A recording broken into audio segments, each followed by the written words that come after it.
Welcome to Revive Ministries Podcast. This is April. As you see, it's finding our community is the theme. I recently got sent a short story. I thought it was interesting. I loved little elements of the story. It was about a starfish actually, and it's a short story about a young boy who was throwing starfish in the ocean, and the old wise man asked him what he was doing. The boy replied, "Well, the tide's going out. If I don't throw them back in, they may die." The old man replied, "Boy, don't you know this long beach is full of starfish? You can't make a difference." And the boy picked up another starfish and threw it back in the sea, smiling, and said, "I made a difference to that one." The innocence of a boy, just thinking about this and really reminded me of what community can be for us. It can be something that we can grow in, something we can feel safe in. And how much is it worth to feel safe in the community? Today I have a returning guest, Richard Tierney. Thank you so much for coming on and just sharing your insight and just being part of the conversation, Richard. Robert, thanks for having me. Really great to be here. Really good to be here. I like the topic about finding our community. I try to look at it from a different perspective, but the idea of the starfish and making a difference, it really does play a part, just to make a small difference. You don't know what your difference will make. It's like our podcast today. We don't know really how dipping our toe in the ocean of knowledge is going to change anything for anyone. But if we reach one person in the audience today and we make a difference in their lives, we're going to have a knock-on effect. I shared, I think, the last time with Robert that I like the idea of us two coming together and having this podcast, and maybe we offer hope to one of the audience, and that audience goes on to have this wonderful life, and one of their children in the future creates a cure for cancer or AIDS. One of their descendants, maybe in 2 or 3 generations. We don't know. We're here applying our trade, doing our best to offer hope to people. And if there's one person in the audience we help and they go on to create a cure, their descendants create a cure for cancer or AIDS, that'll be us throwing one starfish back in the ocean. People have no idea that we're having an effect of thinking we're just two normal guys having a conversation. But if we can carry hope to one person, and our efforts can help us to stay one starfish, that one starfish may move mountains in the world that we live in and may change human beings, the race for life. If they were able to create a cure for cancer or AIDS, so many people would be affected by that great effort. And it'd be just simply from 2 men having a conversation. Mm-hmm. So I think, throwing starfish back in the ocean is a great symbolic gesture to the fact that we all can make a difference in this world. Before we begin, I just want to mention a disclaimer. In the States, at least, it's 988 is a suicide crisis lifeline if you are in crisis. But wherever you are in the world, I do encourage you to find what resources, what groups, where do you feel the most comfortable to share? Because, people could say, "Oh, you need to go here," but if you don't feel safe enough to share what's going on, I encourage you to go to the places where surround yourself with positive people that you can feel comfortable enough to say, "I need help." And that's what I encourage. Starfish, the whole idea when I think about that is just at the core element, it reminds me that the picture is bigger than ourselves. When I think about how we treat one another, I think what we say, how we say it, but not more importantly, that a community is not just one person; it's several of us. So I think Coretta Scott King says it this way: the greatness of a community is most accurately measured by the compassionate actions of its members. And before I ask your opinion on this, I remember reading the root of compassion means suffer together, and at the very core root of what compassion, what it means. So a lot of us, unfortunately, in life can go through a lot, but there's something about a community coming together. So thoughts, Richard? I didn't want to go on. A couple of things for those on with the thought of suicide. Mm-hmm. Getting positive affirmations can actually be detrimental. You're feeling suicide and everyone's talking about, be happy, be joyous. It's almost like they don't get it. That there is a great support in talking to others who suffer as well.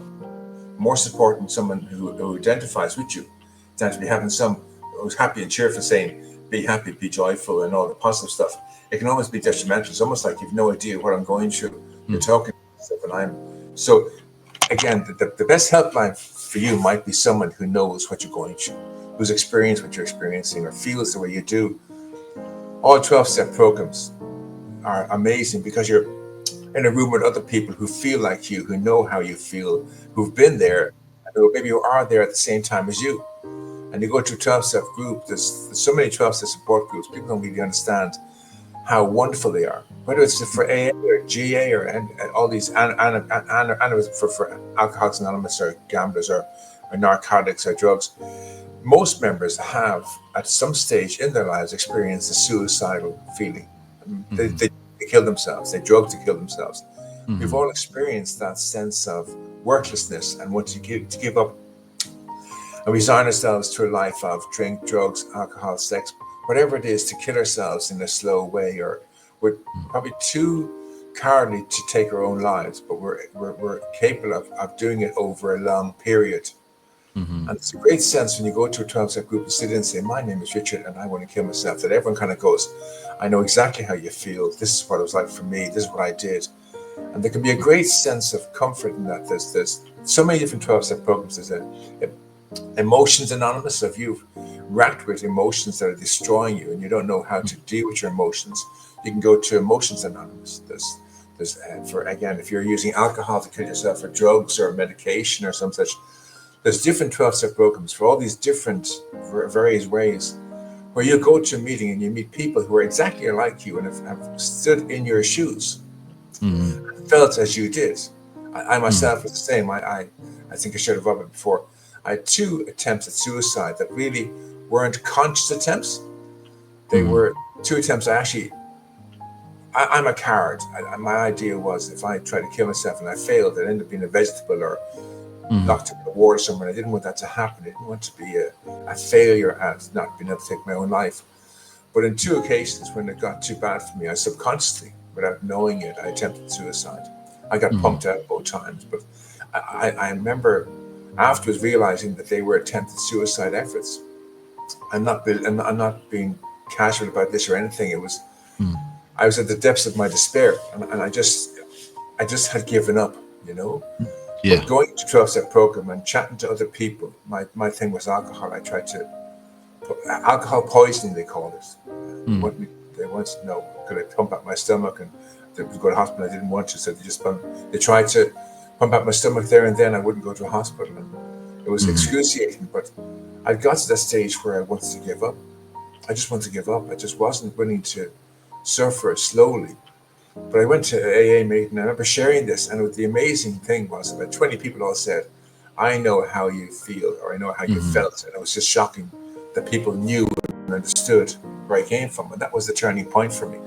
I think so much positive talk doesn't really help someone who's at the depths of their despair. I think it has to be someone who knows what you're going through, who've experienced that, and you can say, yes, I know exactly how you feel, Robert. I was there myself, only last week or last month, or yeah, I'm going through that right now, but someone suggested I do this, I'm doing this, and it's getting better.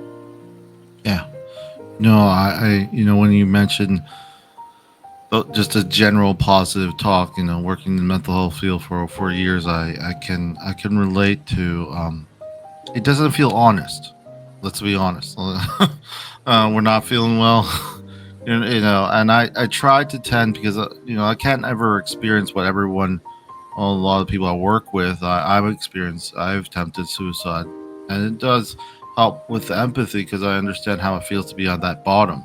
However, at the same time, I think even those who haven't experienced, it's more about horizontal communication style versus a vertical one. The fact of the matter is, if you don't know what to say, don't say.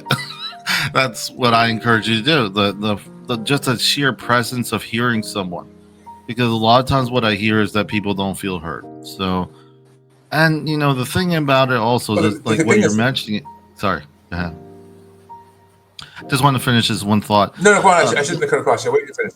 Yeah, please do. This one, I just want to say that one thing that gets overlooked is that the person who's suffering is uncomfortable. So one thing that makes them feel a little bit more comforted when you're not saying anything is you're willing to feel discomforted with them. Because the thing is, this is not easy. It's messy.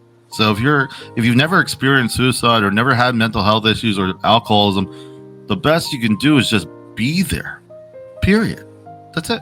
So, Richard, what were you going to say? Sorry about that. No, my apologies. I shouldn't have cut across. I was eager to do an input, and I hadn't got the courtesy to wait for you. So my apologies, Robert. No worries.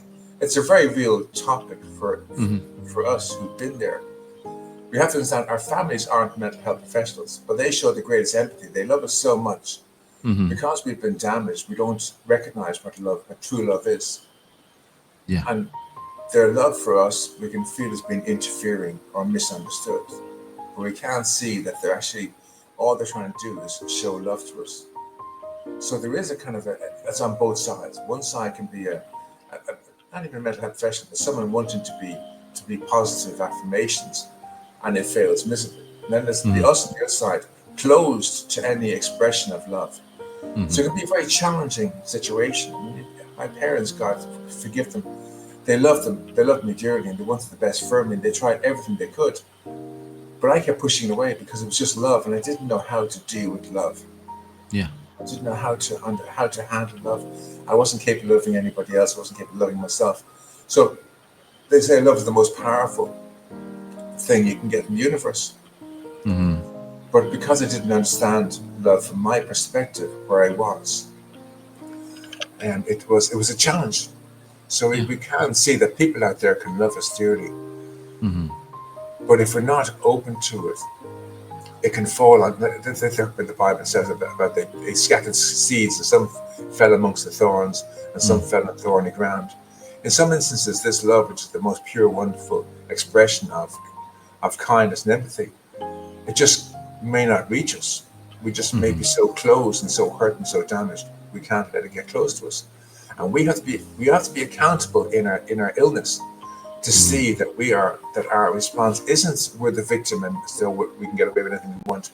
We have to be responsible for our part in it too. Yeah, and I it's like at the same time, the reason when you started bringing up in the beginning about how there's this empty positive, the reason it is difficult because on the other side of the spectrum, it didn't happen in the vacuum. People who have suffered have experienced kind of tactless approaches. Unfortunately, we're guarded because we've been hurt, and we don't want to this superficial. Oh, I said good things to you. You should be fine. It's just impersonal. It doesn't really, For me, I'm more when it comes to acts of appreciation. I'm a service person, so if someone helps me, it matters more to me as opposed to someone saying a lot of nice things. It's just because of what I've experienced. But there's another quote from Ronald Reagan. I liked what he said here. He says, "A lot of trouble in the world, and this kind of the vacuum that no one will behind it all. A lot of trouble in the world just would disappear if we were talking to each other instead of about each other." So the idea is, communication is something that you have to continue to work on. It's something that doesn't just happen just by happenstance. And if I want to get to know someone, I don't want them to think like me. You listen first. Winston Churchill, I just want to mention this because it kind of goes with this, and we'll talk about communication. Courage is what it takes to stand up and speak. Courage is also what it takes to sit down and listen. So if someone's struggling and you might be like, oh, I know, if they didn't do the XYZ, sometimes the best thing you could do to be someone supportive, especially a family member or a friend, is to listen. Especially communication is a lot about listening, less about talking. So your take on these two quotes, anything you want to add before we continue? I want to be very careful here. I don't want to offend anybody or hurt anyone's feelings. Society conditions us to play the role of victim in almost every single walk of life, especially for those who feel less than in some way. We're conditioned to be victims, to be a ward of the state, to escape into the world of medication and brokenness and therapy and all that kind of stuff. There's a huge industry out there to support that. That in that loss of identity, of being a ward of the state, we can lose all sight of normalcy, of being a member of a community, of being a member of your tribe, your own tribe. It kind of, over time, if we stay in it too long, we start pushing our family away and our friends away, because their expression of love, of closeness, is just too. It's alien. It's like recoiling from a hot fire. Seeing love being expressed by our loved ones, by our family and friends, we can recoil from it like it's just something we feel incapable of doing, and seeing it around us, we don't want any part of it, so we push people away. So this idea that Reagan was saying, I think is very much, we have to understand, we have to stop ourselves from being victims. We have to understand that if we're going to heal, we have to be part of the solution, and not having people, not trying to get people to fix us, to tell us how to do things, where to stand up, sit down, not to be on the receiving end, but to be an active part of the solution. I always say this way: accountability is not a bad word when it's a safe place. So I try to create safe spaces. People coming in and work with them. But what does that safe space mean? Well, you can't control every aspect of your environment, but you can control how you respond to it, what steps you take. Maybe go to an AA meeting. Maybe make yourself busy. Maybe proactively take steps. Nothing will change if nothing changes. So it becomes more of an ownership. And I see a lot of more results when someone takes ownership of what they're going through. I'm not minimizing the pain or what they're going through right now, and it takes the time it takes. When someone can respect their time more than what other people may think of them during this time, it can make a big difference. Because the thing is, we have this measuring stick that we think we have to be something somewhere somehow sooner than we are right now, but at the same time, that's such an objective approach. We are subjective individuals with context and history that only really defines who we are. It doesn't make excuses. It just makes us learn and navigate through things more appropriately than just saying, "Oh, Joe over there did better than me. He's doing much better, and he had similar." No, he had similar, perhaps, but you're still you. What works for you? What can you do to navigate through this challenge, if that makes sense? It's a very good point that you've made. I'm really glad you've stopped there. And it's all about I like to think it's not so much community, but tribe. We all have our own tribe. And the problem is that when we grow up in our family home, our family might not be our tribe. Our schoolmates in our school may not be our tribe. If you're a nerd or a geek or a bookworm or a very kind of introverted person, and your family are all outgoing, successful, success-driven, fitness, exercise, sports, activity kind of people, they're not your tribe. And you can feel totally out of place in that family. There's nothing wrong with them. There's nothing wrong with you. You're not different and broken, and they're not different because they're different to you. You were just born in the wrong tribe. Nothing wrong with that at all. And if we can understand that we're in the wrong tribe, but one day we get to leave home and go out and have our own life. And when we do start our own life, we find our own tribe. And the results are only beautiful. So you end up leaving your home thinking that you're always broken and never fitted in. There's something wrong with you. And you start a job somewhere. Suddenly you meet other nerds and other geeks and other gamers and other bookworms. And in that moment, you feel the sense of belonging. And you realize there's nothing wrong with your family. They were just normal people, but they weren't part of your tribe. You were born into the wrong tribe. And you kind of wonder, why would God do this for you? But he's made you stronger out of being born into a wrong tribe and living in a wrong tribe. When you get to go and become your own tribe, looking back, you realize you've grown in empathy to know how to be around people who are different to you. I believe God puts us in these places for a reason. It may seem like a terrible childhood where you never fitted in. You felt like you were this broken part, a square peg in a round hole. And then you leave home and you start your own life, and suddenly you become a square peg in a square hole, and everything makes sense. And you may never go back to be with your family ever again. You may never go back visiting. But the experience of having lived as a square peg in a round hole, makes you much more effective in life for other people to help them to fit in because you've experienced that in your childhood. That we can take the good out of it and realize there's something great in it. So if you came from a home that was dysfunctional and you didn't fit into that system, there's nothing wrong with you. There's nothing wrong with your family. It just happened that you were a square peg in a round hole. That's all. Nothing that it was someone's out to get you or to ruin your life or anything. You were just a square peg in a round hole. But when you find your own tribe and you fit in your square peg in a square hole, everything makes sense. Everything comes together. And suddenly you realize, because of your experience in the past, you're able to help people come out of that. So people who suffer from trauma and feel that they're broken or they're less than, they want to kill themselves. When you can come through that, and we can all come through that, it's a case of we will be so strong because we've come through that. We've had the experience of, for myself, 2 attempted suicides, subconsciously I might add, but they've made me stronger that I can talk to people who feel suicidal. I developed addiction in alcohol and gambling and many other disorders. And accordingly, when I meet somebody else who has a problem with alcohol or the disorder and they're trying to stop, I can help them. I can say, I know exactly how you feel. I was in that state myself, and this is what I did. And that's how the 12-step program works. You find somebody who's walked your path, and you ask them to tell you how you got off their path onto your new path. And they take you to the 12-step program, one step at a time, to teach you how to change. And the same thing for people who feel lost and alone.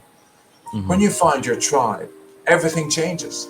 It's the most amazing thing. But when you find your tribe, somewhere where you're a square peg in a square hole, everything changes. So if you're a square peg in a round hole, if your family are a family of geeks and nerds and gamers, and you're someone who wants to be fit and look after your body, and they're all couch potatoes putting on loads of weight, and you want to do exercise, and you're getting kind of teased about the fact that you want to be fit and healthy, but they're all couch potatoes.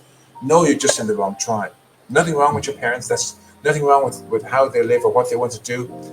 You're just in your wrong tribe. But one day you'll find your tribe. And when you do, you're going to meet loads of people who want to be fit as well and go to the gym and work out and do exercise and don't smoke and don't drink and don't eat crap food and eat healthy food. And suddenly you realize this feeling I have of suicide, of not fitting in, it's just not fitting in, is in the wrong tribe.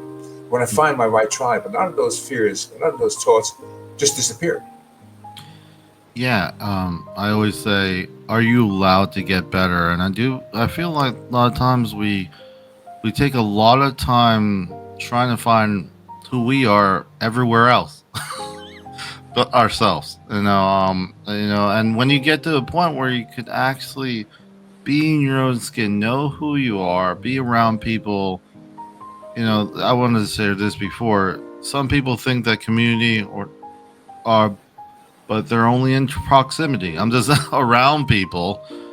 True community requires commitment, openness. And you'll only be that way if you recognize who you are, if you allow yourself to be who you are. It's a willingness to extend yourself to encounter and know the other. So yeah, if I'm a gamer, I'm gonna, or I have different interests. It's not that anything's wrong with me. It's just I haven't found people, or I haven't found that community, as you say, or tribe that is going to be helpful. Like if we put like I learned more from being around people who don't think like me. It's uncomfortable, but I think more of the growth and like the maturity and the character comes from understanding that there's other mindsets, but it doesn't mean that you're more right or the other person's more wrong. It just means that they're different, and especially when you're struggling, it's really hard to get good self-image when you're feeling, especially from my experience, feeling suicidal or feeling that low. You're looking everywhere else who you are, who you should be, except seeing who you really are. And that's a process that may seem different or feel different for each one who experiences it, if that makes sense. It does. I love that this is the Revive Ministries. I think there's a great sense of identity in finding God.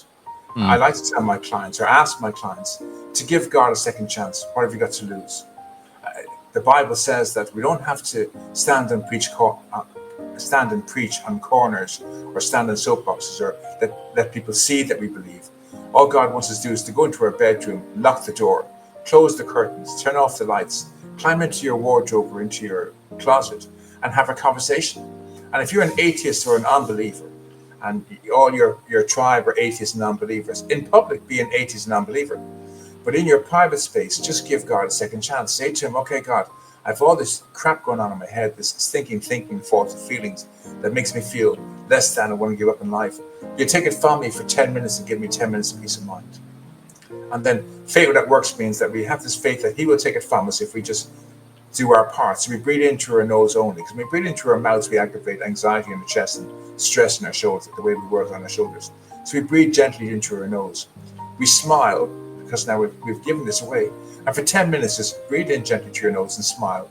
And accept that God sent a host of angels that take your demons from you. And in that moment, you can get 10 minutes of peace of mind. And when you get 10 minutes of peace of mind, you're going to go, this is easy. Okay, and I'm going to ask God now for 30 minutes or 60 minutes or 90 minutes, or to remove this suicidal thought from you, or to remove this sense of less than from you. And then you when you build it up, you're kind of going, okay, I'm going to ask for 8 hours of peace of mind at bedtime. I'm going to get a pen and paper and write out every single thought in my head that triggers my head place, that causes me nightmares or flashbacks. You write down every single person, place, and thing that irritates you. And then you read them out and say, okay, God, this is all of my shit. I'm giving it to you now. And you name every single piece on your piece of paper. Take it all from me for the next 8 hours. Then you tear up that page, go into the bathroom. If you want to light it, but throw it into the toilet and flush down the toilet. And then hop into bed, close your eyes, put a smile on your lips, and fall asleep. And you'll find you get 8 hours of peaceful sleep. Now, no one knows you've done this. Your family don't know this. Your fellow atheists and agnostics don't know you've done this, or your fellow unbelievers. You've done it in the privacy of your room. When you step out into the world, you can join your tribe of atheists and agnostics and unbelievers and remain there as part of the group. But in yourself, you're changing slightly. You begin to realize that this God thing, it's not about man-made religions and following all these rules all the denominations have. It's about you just having a personal, intimate relationship and finding God within you. The greatest sense of identity we can have is when we realize we're extensions of God. That's the greatest peace. When you become an extension of God, and simply just by letting him into your life. Again, never go to... Myself, I was raised a Roman Catholic. I became disillusioned with that. I tried the Jesuit, which is also Roman Catholic, but I tried a Jesuit church, and then I tried a Baptist church and a Protestant and an Anglican, trying to find some sense of feeling a part of. And I came to the realization I could have God in my life without any denomination. Just to say, I don't do church. I love churches. I love places you can go and sit and just feel peaceful. And then there's anywhere greater than the church to go and sit down and just feel peaceful. But I'm not a member of a denomination today. I don't stand up and say I'm a Catholic or I'm a Protestant or none of that stuff. I'm not a part of that herd. But I have God in my life. And that sense of being connected to the Creator and being an extension of the Creator. And if I live my life as God did, as Jesus did, as Christ is meant to do in my life today, everything changes. So when I tell my clients, when I look at a person, I look at you, Robert, I say to myself, I see Christ in you, Robert. I look at my wife, who's a Buddhist and not a Christian. I see Christ in you, Bo. My mother-in-law, who's a Buddhist and not a Christian, I see Christ in you, Ning. And by doing these things, I have to behave differently towards you and my wife and my mother-in-law because I see Christ in them, not because of anything other. And I should love them anyway, unconditionally. But if I have a problem with somebody, I say to myself, I see Christ in you, or I see Christ in that person. And then my attitude has to change because I see Christ in the other person. And that's the sense of finding who we are on ourselves in this fallen world. This fallen world is a horrible place to live. And if we think we can manage this world on our own, we know very quickly that doesn't work. People don't really care about you. If you're not a part of a spiritual organization, they don't really care. It's about dog eat dog, selfish self-centeredness, take care of ourselves, what can I get out of it? If I have a company and I'm losing money, it's easier to fire you to make extra income than to work with you to improve the bottom line or to cut back on myself. There's big companies that can go over 100 people to improve the income, the profit line. Whereas if you're a Christian organization, you'd keep those 100 people, you cut back on your wages, and maybe you sell machinery before you get rid of people. So it really is a terrible dog-eat-dog world. And what gives us a sense of it's all okay, it'll all work out. If we can find some way like that to let God into our lives, it doesn't cost us anything. We don't have to join in denomination. And just say to him, okay, God, this is the crap in my life right now. Please take it from me for 10 minutes or 5 minutes or 3 minutes. I always say to my clients, if we could give God our crap for 3 minutes and feel that sense of release for 3 minutes, we do that 20 times, we have an hour. Mm-hmm. You do 3 minutes at a time for 20 times, that's 1 hour of peace of mind. And then you kind of go, okay, well, if I do that 8 times now, I've got 8 hours of peace of mind. Mm-hmm. So I do a big thing with my clients. I ask them to, at nighttime, again, go to bedroom a bit early when no one's around, not your wife or your friends, or your boyfriend, your girlfriend, whoever it is. Go into your bedroom, and if you don't want to kneel down, sit down in a chair and say, okay, God, here's my crap. Here's all the crap in my life. All the suicidal thoughts, all my anger and resentments, all the victimhood. And with a pen and paper, write down every single grievance you have. Right or wrong, real or imaginary. Write down every single trouble. And then you read it out loud and you say, okay, I'm giving you all of this stuff. And you read it all out loud. And then you go into the bathroom and you make an expression of actually releasing it by putting it down the toilet and flushing it down the toilet. And that way you've actually left it from your mind. And psychiatry will tell you, if you can get it out of your head for even a moment, you get a peace of mind for a moment. So if you imagine you're giving it to God for 8 hours and you go to hold and tear the page up and throw it in the toilet and flush it down the toilet, the sense of physically releasing that and verbally giving it to God and spiritually believing he's taking it from you removes it from your whole psyche. And when you go to bed and you lay down, you sleep for 8 hours because there's nothing in there to ruminate. It's gone from your mind. So that idea of giving it to someone or something, and that's why I think that's why denominations are so strong. You can go and see your priest or pastor, minister, and give it to them, like in a confessional box. And the sense of giving it is that psychological thing of when you give it away, you release it from your psyche, even for a short period of time. So if you can have God in your corner all the time and give to him whatever's going on in your head all the time and do it in secret but nobody knows about it, you'll get a relief. You'll get a release. Yeah, and when I think about, at least personal, I want to do, I want to get an update how you're doing. I give you a moment to share with those who are listening, but I want to say, the higher power, especially from my perspective, have been a big part. Like Revive Ministries seems very much, this is title itself very proselytizing, but for me, I I I thought it was a big part of my recovery. And part of my personality was when I was at my lowest was a very simple idea, Richard. The idea was there were so much things changing when I was really struggling. So much things changing, and one comfort for me, that God doesn't change. I don't really necessarily proselytize, but there was something very comforting about something having bigger than myself. I remember in Deuteronomy when it says that God has no corners, there's no edges. I just like the idea that it was something that was different. The world disappoints you, like you said. People will disappoint you. People will not say or share the right things. They may not be available when you need them.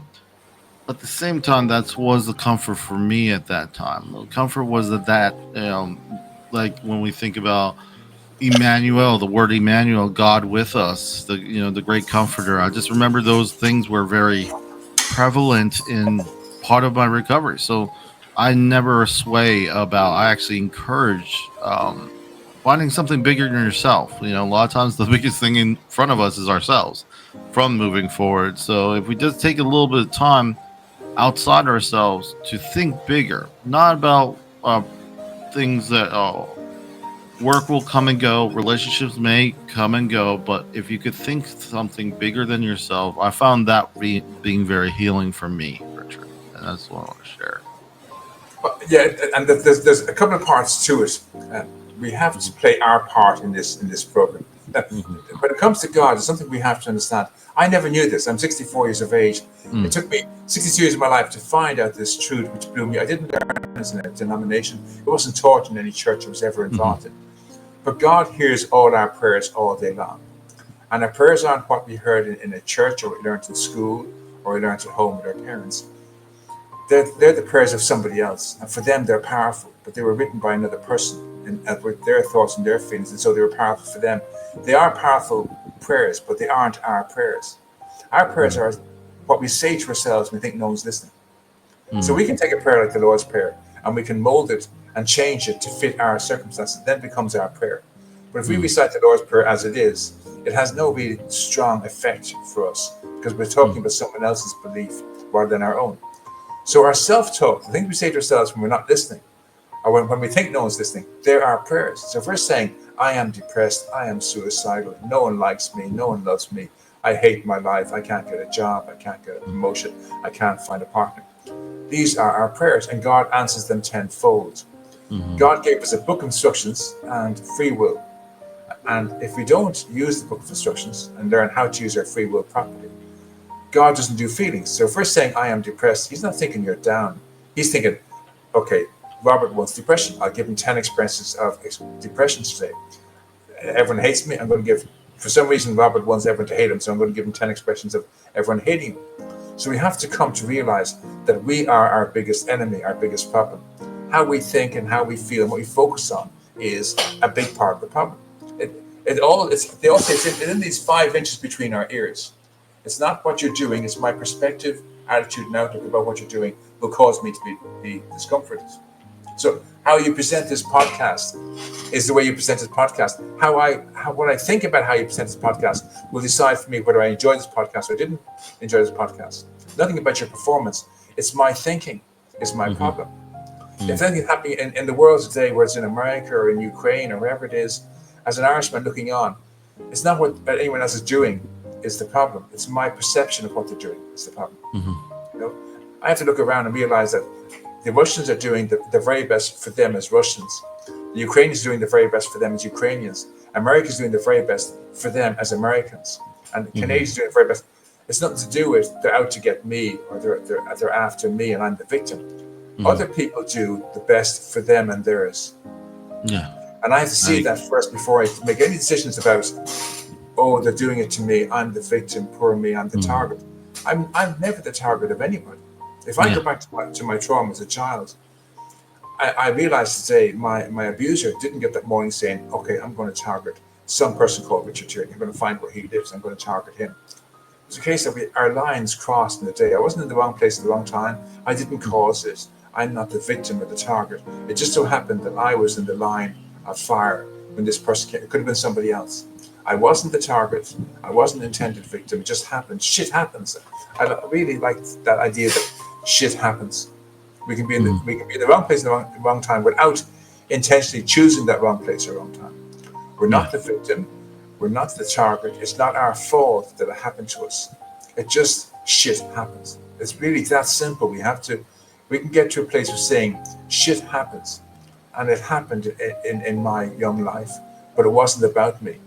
That can help us an awful lot to stop being victims, to realize that we can get out of being a victim. And we get out of being a victim, we leave that community of victimhood, and we're able to step back into being ourselves. And then the idea of realizing that our thought process and our feeling process is the problem.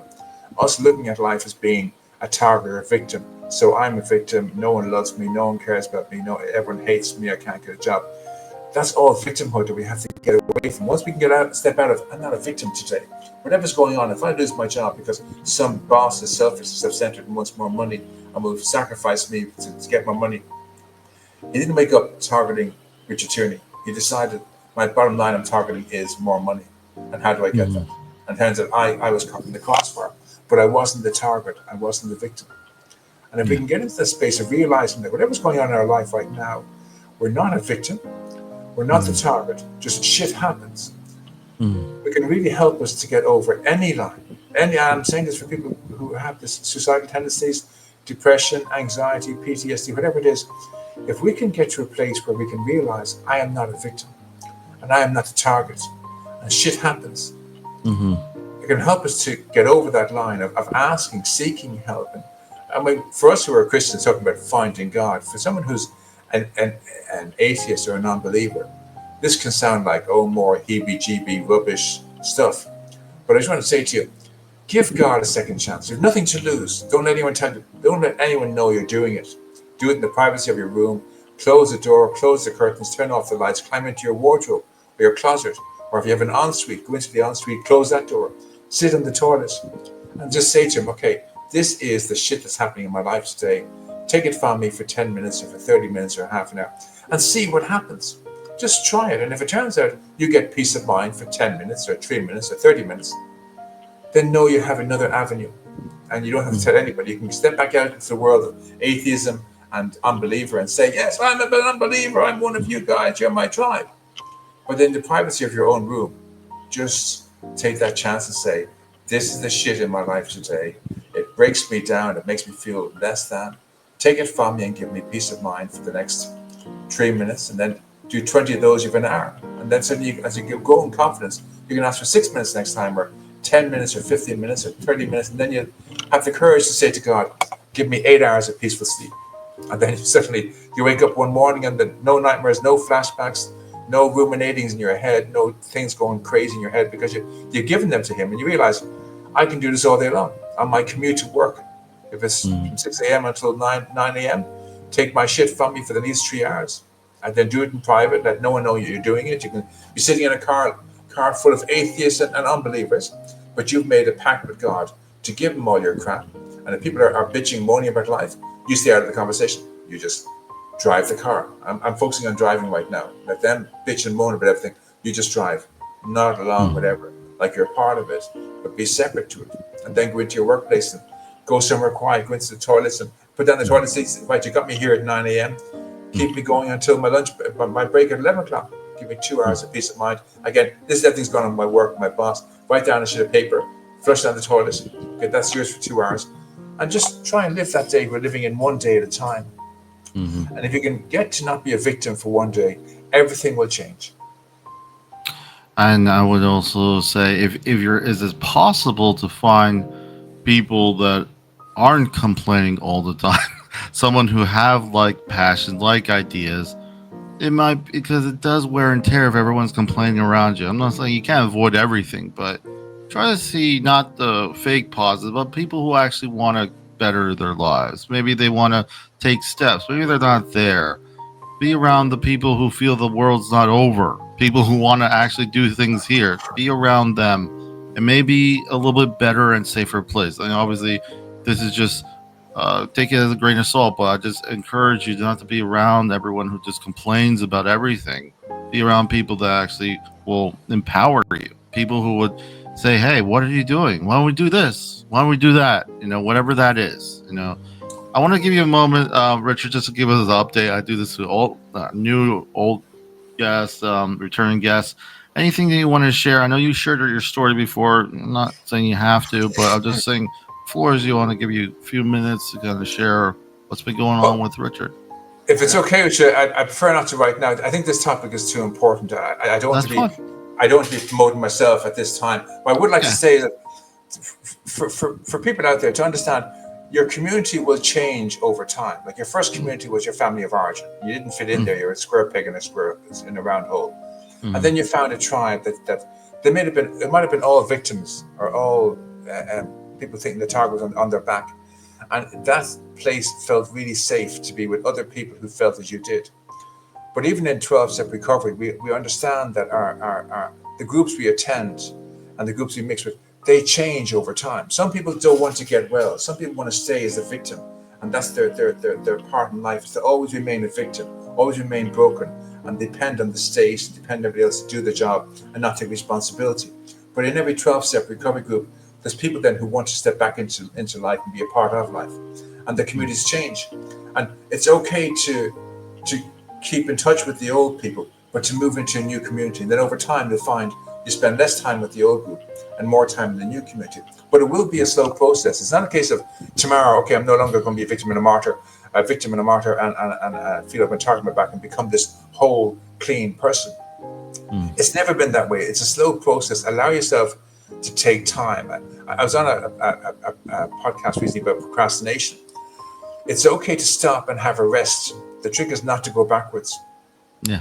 So whatever's happening in your life, you've come from suicide, you've come from feeling it as a target in your back and you're a victim. and you're a square peg in a round hole. And you get to the stage where you join a new community where people like you and accept you for who you are, and you feel a sense of well-being. But after a while, you might find that kind of community is stuck.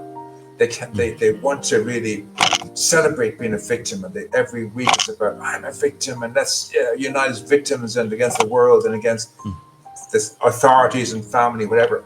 And you're finding you're moving, you're growing, and you certainly don't want to remain a victim always, because you want to start a family and you want to have children, and you want your children to learn not to be victims and to be. So you start growing as a person and going to a new community, and it's okay to take that slowly. It's okay to have one foot in the victimhood and one foot in the new, until you find yourself where if you stay there, you're going to shit on the present. So you find you get to move over. It's new, but it might take you weeks, months, or years. It's once you're moving forward. Baby steps are okay. This is about you finding a reason for living. That's the bottom line when it comes to people who suffer. That's such despair. It's finding a reason for living. Just go from enduring to living. And if it means baby steps, as long as you're making baby steps, it means you're not going backwards. And if it gets to the stage where you feel really drained and you can't go anywhere today, stop and have an ice cream. Honestly, just stop and have an ice cream, watch TV for an hour or two, watch the movies, stay in bed for an hour or two. It's okay to stop and then move forward than to go backwards. As long as you don't give up and go back to the despair, you're a winner. But if you can stay in one place for, God forgive me, for 3 months. I remember at one stage I became so disillusioned, so full of despair, I stopped attending my 12-step groups and really became very introverted and kept to myself. And that went on for, God forgive me, 7 or 8 months, if I recall correctly. And it was horrible. But I was willing to suffer that horrible shit because I wasn't ready to take the next step. The next step was too daunting for me. And when I finally took that next step, it was at the time when I took it, it was like nothing. It was like the simplest thing to do. But 7 months beforehand, it was so daunting to take that next step. It was like I wasn't ready, I wasn't strong enough to take that next step. But eventually we get to the stage we kind of go, okay, we can't stay here any longer. I'm not going backwards. Let's break that baby step into 100 baby steps and do one little step. So in 100 baby steps, we get one big baby step. Yeah. And that's just how it works. We're not alone. Every 12-step program tells us the first step is we're not the victim, we're not the target, we're not the solution, and we're not the problem on our own. Second step is we're never alone. There's always what we call higher powers. It could be Robert here in this podcast. It could be me spiting my stuff. It could be your mother, your father, your brother, your sister. I find it great when it's taking my dogs for a walk. When I take my dog for a walk, I spew at my dog everything on my head. I just dump it. My dog's oblivious. He's walking along there and I'm spewing out whatever's going on in my head. And I get the sense of giving it to someone or something. I feel better for it. So you give it to your dog. There's a talk, remember one time they spoke about the guy in the airport and he's going crazy. And he looks across and he sees a stranger across the aisle from him. He doesn't know if the stranger speaks English or not, but he says, can I talk at you? I don't want any help. And the guy just kind of nods, like maybe like spit. And the guy just spewed his stuff at this stranger. They got up and they went on different planes and went different directions. And the guy felt better for it. We're never alone. We always have higher powers. And social media, there's all these, whether it's YouTube or it's Spotify, there's so many different platforms we can go to, TikTok, Instagram, where we can hear words of wisdom from gurus who give out stuff freely on the internet. And then there's the libraries we have in our world that we can go and get books and rent out videos and watch videos. And then there's TV programs and documentaries. We're never alone. There's always someone that can help us. And then if you can find a 12-step program or a support group for your tribe, you do that. And then you find your own tribe. We're never alone. There's always someone or something around us that we can tap into. And then the third step is give God a second chance. What have you to lose? And what you have to lose is this despair and this despondency. That's what you can lose. There's no prize. You don't have to join a denomination, a church, or a religion. You simply make a decision to give God a second chance and say to him, okay, God, here's my crap. I'm giving all this crap to you. Write it out in a bit of paper. Make sure everything in your head you've written down. Tear it up, flush it in the toilet. After reading it to him, flush it down the toilet. And then have a sleep for 10 or 15 or 20 minutes. Whatever amount of time you've asked for, he'll give you. He'll answer your prayers if you ask the right things. So you learn, instead of saying, so you may have to start saying, up until this morning, I felt suicidal and depressed. But after listening to Robert and Richard, I'm thinking my life begins right now and I can change by changing my attitude. So I'm choosing to say that I understand love and I know love and I welcome love in my life. And that's all you do. And suddenly you find yourself, God puts expressions of love in your life and you're kind of going, wow, I'm going to try maybe forgiving myself. Okay, up until this morning, I was suicidal and depressed because I couldn't forgive myself. But in this moment, I decided, listen to Robert and to Richard, I'm going to forgive myself. I'm not a victim. I wasn't the target. I had stinking thinking and faulty feelings, but I'm going to accept it. I'm going to forgive myself and start my life from this moment because I'm only alive in these 24 hours. So I'm going to say that all the past is no longer my business. I'm going to start living from today, just for these 24 hours. I'm going to try it and see how my life could be if I live in these 24 hours only, letting go of the past and not worrying about the future in this moment. And so on. And you create these new prayers that you say, letting go of the past, ignoring the future, and just focus these 24 hours, and things will change. Yeah, it's, a lot of times we have these, ideas of. I just want to put Oscar Wilde here. I like what he says. The smallest act of kindness is worth more than the grandest intention. So these little steps are kindness to yourself, actually, if you think about it that way. So don't think about like, oh, I want to be wherever. It'll take the time it takes. And when I say, are you allowed to get better? Are you allowed to take the steps necessary? Well, are you allowed to sit down, even though you feel like this is overwhelming, and give yourself a little time to process before you take that next step? Are you allowed to say no to people when you feel that they may be too negative for you, but still be respectful? It's not that you're against them. There's people in my life or people who were in my life. I wish them the best. It's just, our lives keep changing. That's a one thing. And that could be discomforting, but it could be comforting how you respond and view it. The idea is there's always this opportunity to do a little better the next day. Some people who struggle with depression, maybe you can't do anything but maybe get out of bed. All right, let's get out of bed. That could be your success for today. So a lot of times it's not about what anyone else thinks. It's what you know and what steps you feel as you continue to press forward. Obviously, this is not something that this is where the subjectivity, when you take ownership to what you're doing, can be very helpful. I want to say this with Jim Rohn. He says, don't join easy crowds. You won't grow. And I'm not saying right away, you're not going to put yourself out there, but I like where it's leading to. Go where the expectation and demands are to perform are high. I always say, especially working with my clients, as they progress, as we're growing, as I'm helping them, I always kind of say, do not make goals and the main purpose of the goal to be easy.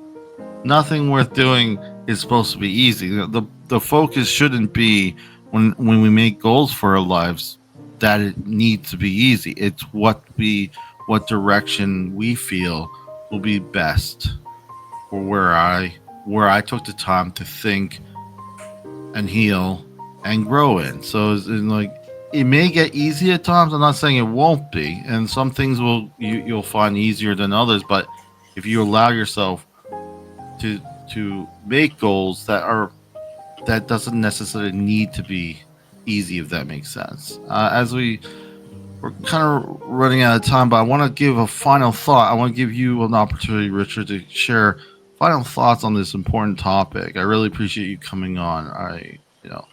Thank you so much, Richard. Thanks, Robert. With young people, that idea of being a square peg in a round hole. Mm.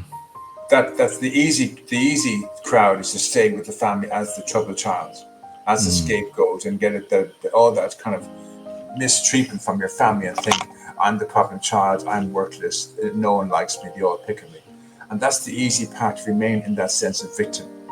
The big thing is to get out of being a victim, just to get up and walk away, say, no, this is not for me, and to walk and find it. Now, in 12 Steps programs, we have this superiority inferior complex. We think we're better than everybody else and less than everybody else at the same time. It's a most frightening concept, to be in that state where I think I'm better than you, Robert, and also I feel I'm inferior to you at the same time. Like, it's insane. And people don't see this behavior in me, but this is my behavior. When I meet anybody, I think I'm superior to that person, but also inferior. I'll have that till the day I die. And that's Mm, something I have to contend with the rest of my life. Now, I try not to express it, mm, but to understand I am not a victim, that mm, no one's out to get me, there's no target on my back, that will help you an awful lot to come out of the despair and despondency. That sense of not belonging or not fitting in, or stay with the easy crowd, being the scapegoat and the victim and the less than, the troubled child. It feels like the safest thing to do because there's people around you who are meant to care. But if you're not a member of that tribe, they'll never really care. You'll be used as like the scapegoat, as the troubled child, as the problem child. But if you can step out of that space and find your own tribe, your community, the people who think like you, and it might be that your tribe are gamers and geeks and skateboarders and like no care for the whole idea of success and material gain and wealth and money. And you may have living a pauper all your life, but you're in sheer ecstasy and joy of being that person who's just not a part of the success. You're just this world of just being a geek, being someone who's different, ostracized from society, but in your community, in your tribe, you fit right in, and you find your soulmate there, and everything works for you. Don't be afraid to find your tribe, because God mm, created you for a reason, for a purpose. And when you find your tribe, you'll find your reason, you'll find your purpose. So don't feel that the space you're in is your chosen space if it's trouble. If you're in a place that is troublesome, where you're the scapegoat, or you're seen as the troubled child, or you're picked on, or dumped on, or bullied, that's not your tribe. That, unfortunately, was given to you to make you a stronger human being. And when you find your tribe, you're going to fit in completely. And having come from an abusive, dysfunctional upbringing or environment, it will have made you stronger to help others in your tribe who are joining your tribe now who've come from there. You can say, I know exactly what it's like where you came from. I experienced that, and I can tell you how to grow and be better for it. And it might be that you're the one whose descendants created a cure for cancer, or it might be that you carry this message to somebody else and they carry it to somebody else, and then down the road, that person, their descendant created a cure for cancer rate. We don't know our purpose. We don't know the reason why we're on this earth, but being a part of the solution, being a part of your tribe is a big mm. part of it. So you get out of the easy crowd of staying the troubled child in your family, and you step into the unknown of finding your own tribe. But when you do, like Jim Rohn said, everything changes. It just, you find your Mhm. tribe, and you'll never feel like a victim or a scapegoat or a troubled child or a target again. Yeah. Nobody can touch you. You'll learn to set healthy boundaries, like Robert said, and that you'll learn that yes and no are complete sentences. And someone who always uses you and gets you to work overtime for them and do their work, you simply say no. No Mm, discussion, no explanation, mm, a simple no. If I need you, no. And then you might say, I want 48 hours notice in future. I'm not free tonight. No, end of story. And walk out. And learn to mm, set a healthy boundary. And it's okay to say no and leave it at no. If you're too nervous to stand up for yourself, no, mm. no, no, no. That's it. Yeah. And I think as my final thought is, you know, what we put value in is what we invest in, and I encourage everyone who's listening, even wherever you're at, at the very least, your time is a commodity we don't get back. Invest in it in the sense that you will put yourself as a priority. If you don't, and that is obviously comes from what we were talking about.